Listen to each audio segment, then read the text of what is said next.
that they've just deployed, and they've put a wounded leader in charge. This is...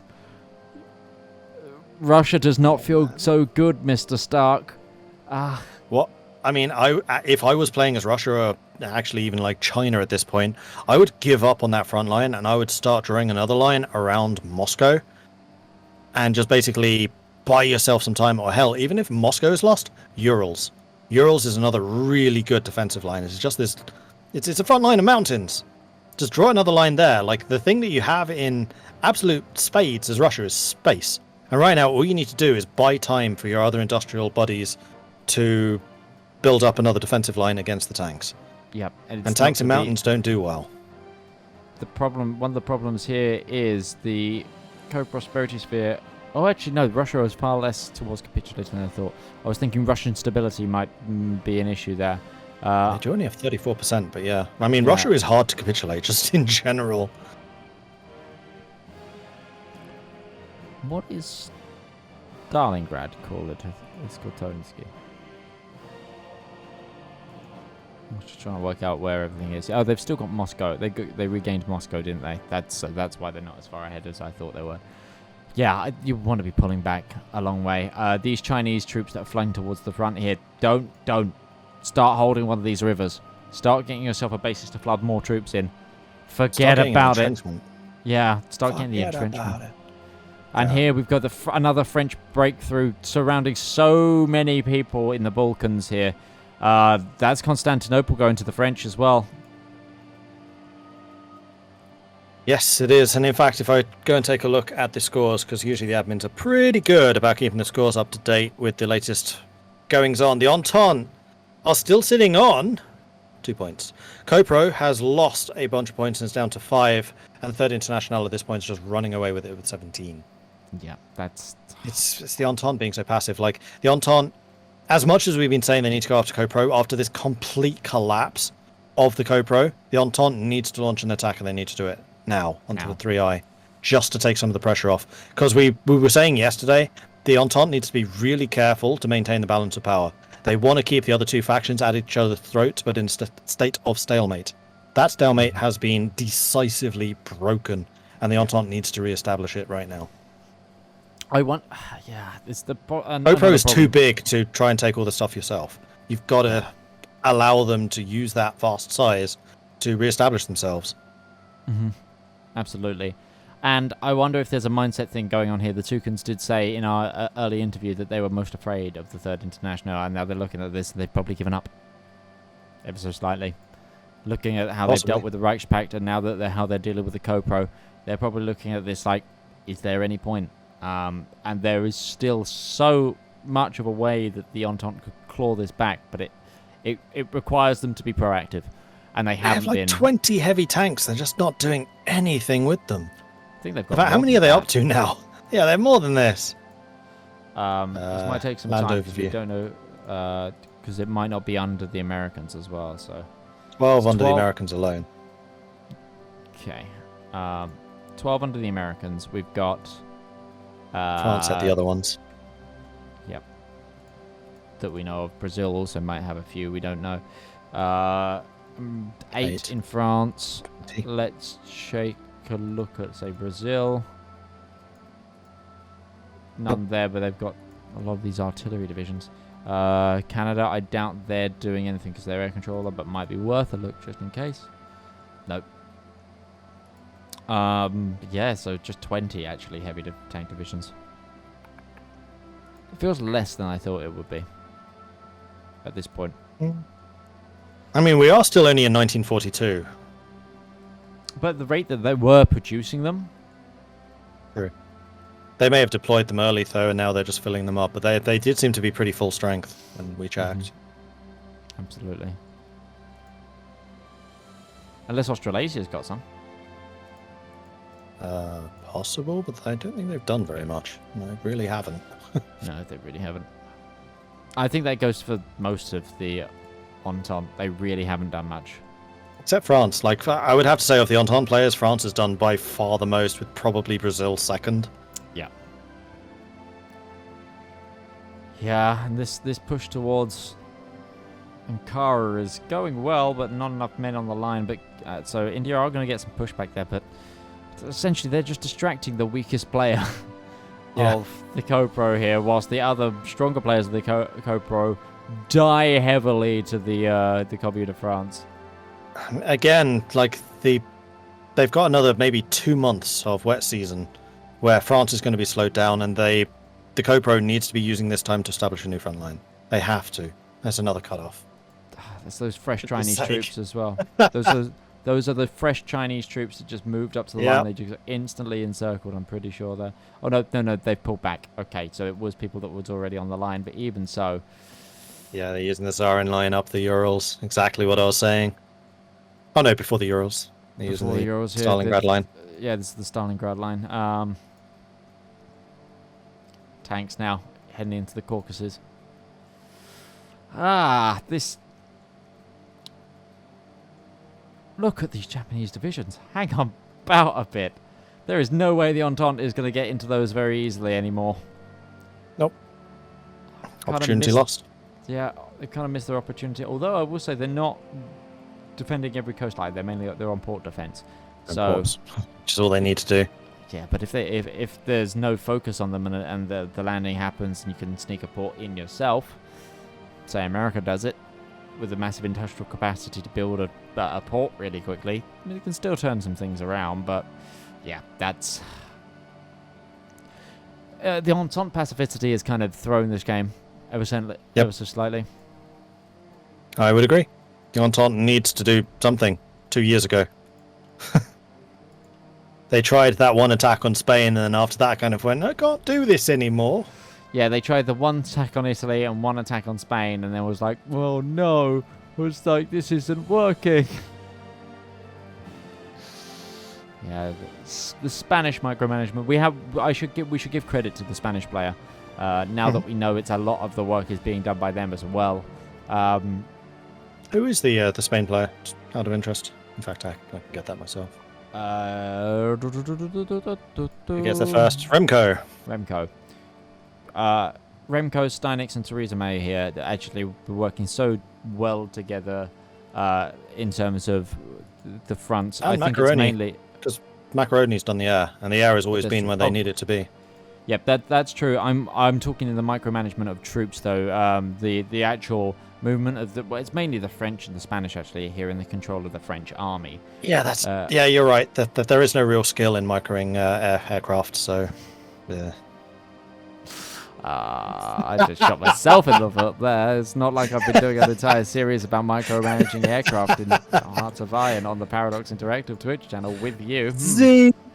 Zinger! Yeah, they're just running away with it. Their micro has been unstoppable at this point now. That's true. We can't see how much Canada has done because Canada's been doing the air control. The air control, as far as, well, I was going to say as far as we can tell, it's been good, but they haven't really done much with it. I mean, yes, they have that huge aircraft lead, but I think that might also be down to the passivity because they haven't been losing aircraft because they haven't been fighting anyone. They actually have total air control over southern France and Italy. And they have 1,000 strat bombers in southern France. Yeah. Although you want it in northern France where the industrial heartland is. Ooh, and they've just lost that air control there.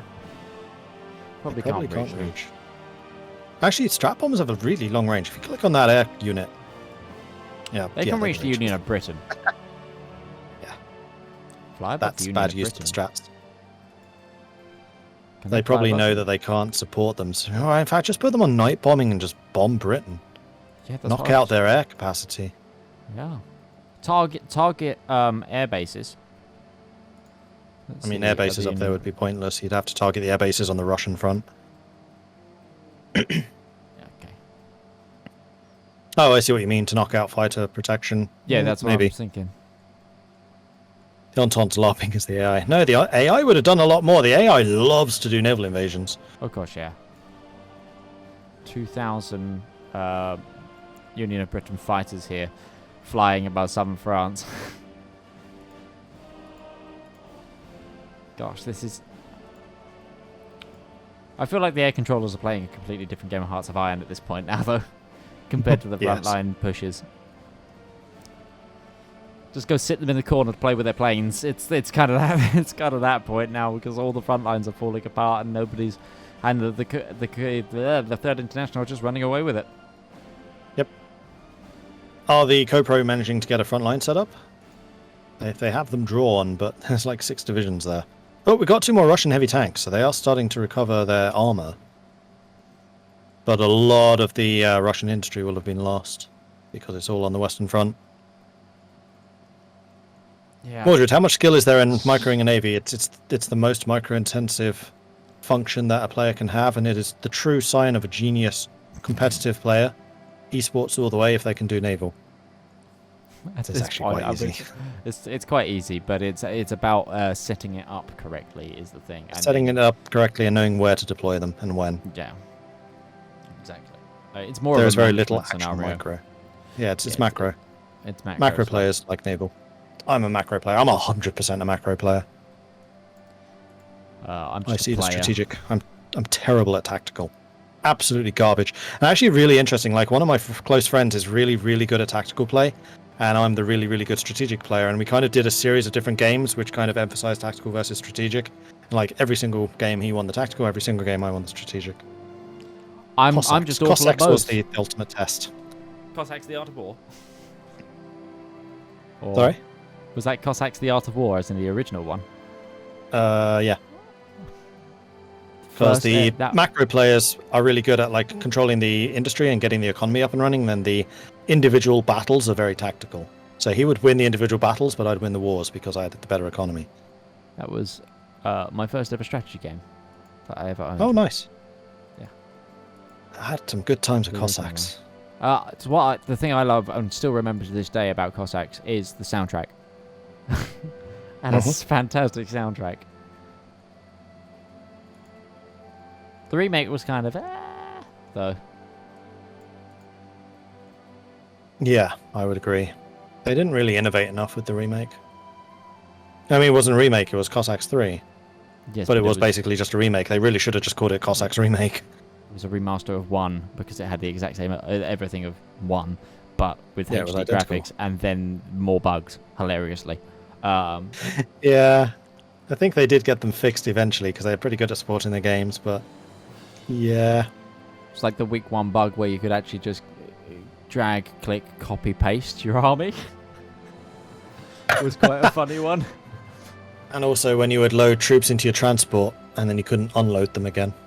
Yep. Yeah. I've got the soundtrack stuck in my head now. I'm just thinking about the Cossack soundtrack. But yeah, this is just clean-up duty now for the Third International. Do you think they're going to go for glory? Are we going to see a Third International invasion of the Eastern Seaboard? Maybe. Can we take a look at what Ireland is doing? Because Ireland and the UAB have the navies for Third International. Absolutely. And they would be the ones kind of preparing the ground for this. Now, Navy is still just docked. They're trying to save oil, which is reasonable. I mean, actually, once 3i gets Baku and the Caucasus, they're going to have an oil supply. Yep. And they don't need to be careful about it anymore. Still got Neither of aircraft them are using the carriers. fleets. No, not really. I'm just seeing if they're Barely any use. producing any new larger ships. Wow, actually, that's a decent spotting fleet there coming there from the UAB. Yeah, I wonder if we'll see them try to go toe-to-toe with the Entente. When does this game end? In 4 hours from now. 4 and a bit. Wait, no, that's wrong. 6 hours from now. 6 hours from... 1 a.m. Yes. British summer time. It is coming up to 8 o'clock. So for 5 hours. It is 5 hours. We ended at 2 last night. Is it earlier? It's 1 hour earlier.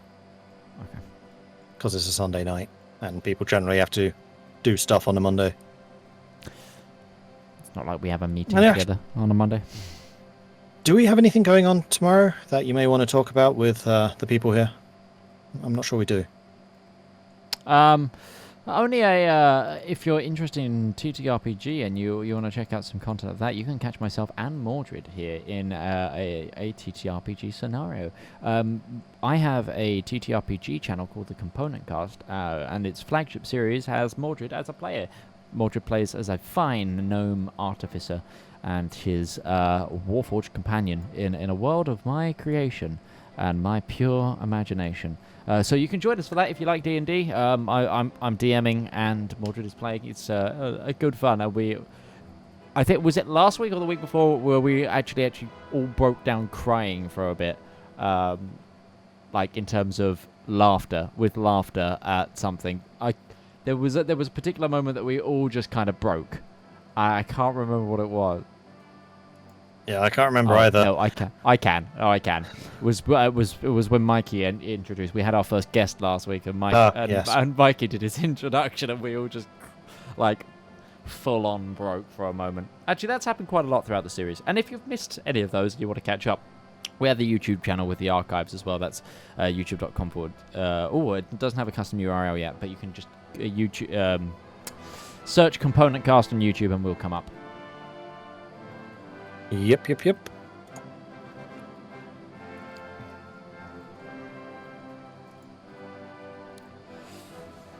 Tsarigrad's here, sorry, Stalingrad. I'm going to refer to it as Stalingrad for this.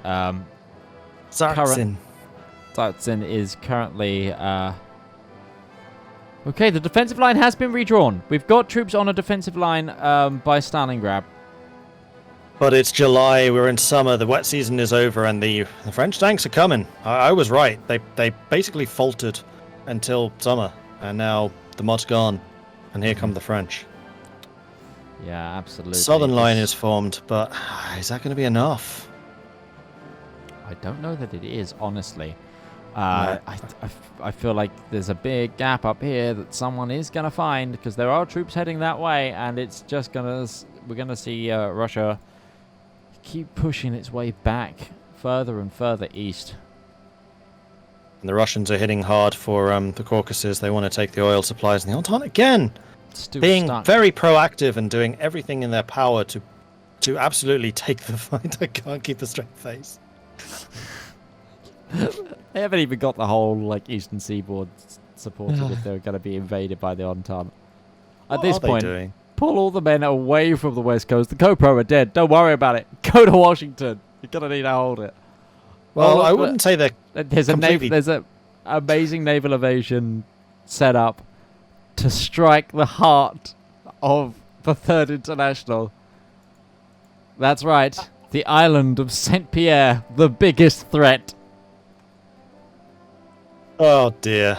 On a non-humorous tactical scenario, actually, it is good grabbing that, because that is an area that the Union of Britain and Ireland could station submarines, bombers, and submarines off of the Eastern Seaboard. But at the same time, we'd like a bit of a laugh here.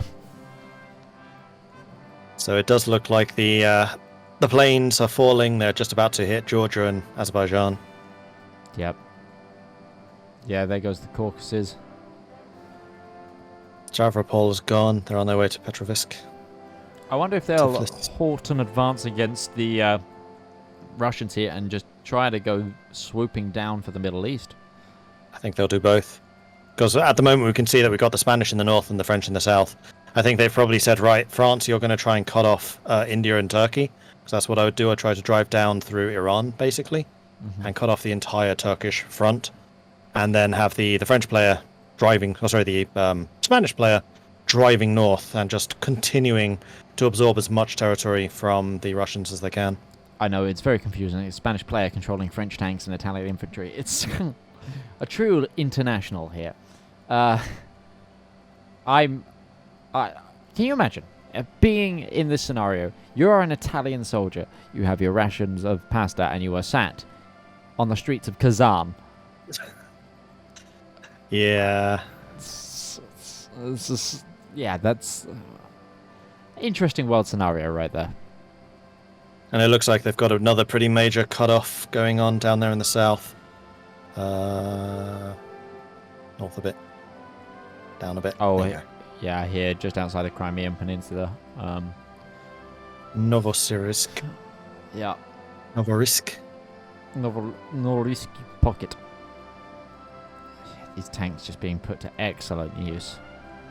See, I thought heavy tanks were the meta for Kaiserreich, and it's been proven wrong by the French Commune. Well, someone yesterday did mention that because of the tank designer that France can get, their medium tanks can still be viable because they have the extra piercing.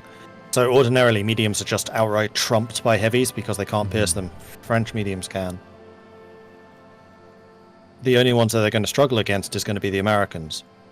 Except for the fact that the Americans just aren't showing up. Yeah. I wonder if the Entente's plan right now is just to wait until Copro is dead and then hit the Third International from behind while the Third International's armored forces are so far into Russia that they can't feasibly make it back in time. They've also got medium tank destroyers in their armored division in template 1, and then what is medium piercing? AA, and then AA in the AA and tank destroyers in template 2. Which template? So the one either they're the same, 113. It's pretty good. And what is the American armor? I reckon it's probably about 160. Like it gets ludicrous. 97. 118. Oh no, 97. Yeah, sorry. So yes, they can pierce that. But is that the most modern? They also have the heavy tank template 1, but they do use the armored cavalry. You're right. That's what they're using. Oh no, yeah, that's what they're using. So no, they can't pierce that. Not even close. No. That's one of the real problems with Kaiserreich multiplayer at the moment, is because America gets such huge buffs to their armor, which they really don't need. Nobody can actually pierce their armor once they start building them. Well, it's not going to do them any use being sat in the eastern seaboard right now with those tanks. They need to make a go. Yep, they do. And that could possibly bring Copro in from a very defensive, backward position, but at least they are still there to put the pressure on Third International. They're heavily running out of time. Like, this game would not be where it is if the Entente pulled their finger out a bit. It's as simple as that at this point. We're not even seeing attempts, that's the thing. We're not even seeing probes. We're not even seeing anything. It's just so passive. They made a small push into the Levant. They made some naval invasions, and it's one player. It's just the French player. It's just the French and they've Entente stopped again. player. And in fact, it looks like they've lost their tanks. There's all infantry now. I think they've been. So America's taking their tanks back. Or else they're preparing an attack somewhere else. Where are they now? Just right-click on one of the divisions. Oh, jeez. Okay, so they're preparing for this. Okay. Let's see if they do it. Let's take a look at the losses, shall we? The Entente actually have 2.2 million losses. I'm not sure where they've managed to rack up those casualties. Third International 1 million and CoPro 500k in that war. Let's take a look, however, at the CoPro for their true losses. Yeah, almost, including that 500k, almost 5 million now losses for the CoPro across the two wars.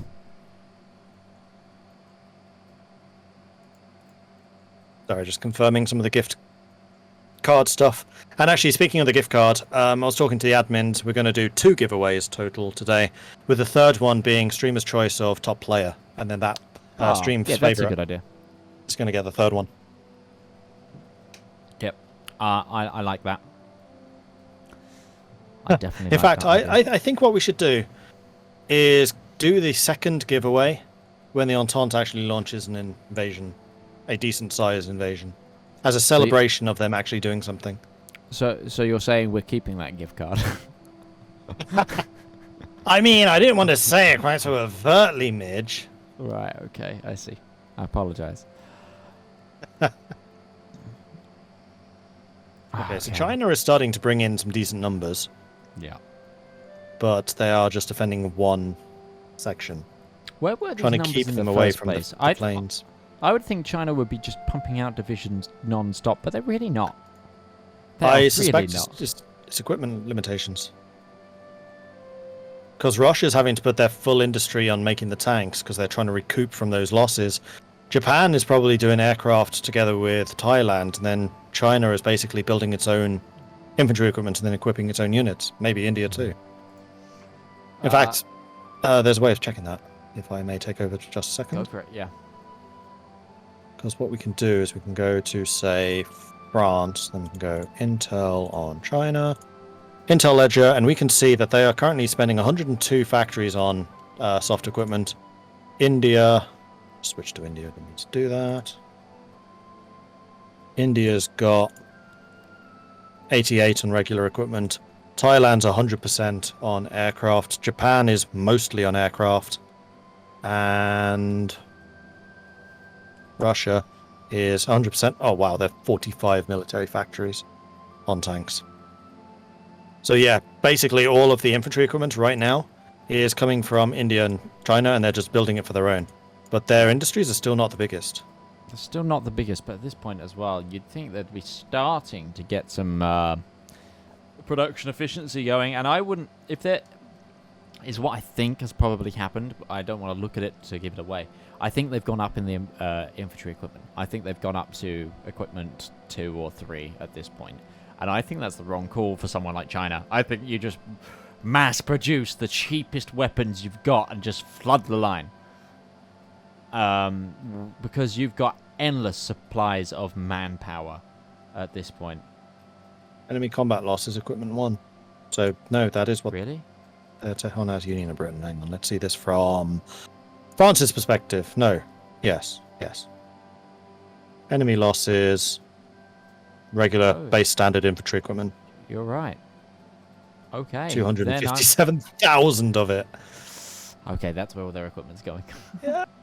And here comes the next major invasion. They are once again trying to push across the river. The river is holding for the moment, raiding but these... party coming in from Alex the Rambler. Alex, hello.